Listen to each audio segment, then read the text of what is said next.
திட்டங்கள் தருபவரும் நீர்தானையா, அதை செயல்படுத்தி மகிழ்பவரும் நீர்தானையா.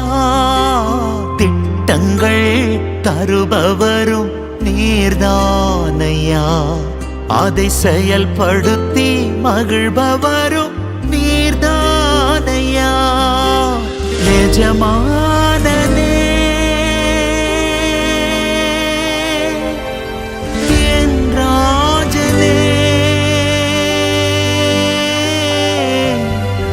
எஜமானனே என் ராஜனே. எஜமானன் நீங்க இருக்க வேலைக்காரனுக்கு ஏன் கவலை? எஜமானன் நீங்க இருக்க வேலைக்காரனுக்கு ஏன் கவலை? நன்றி ஐயா.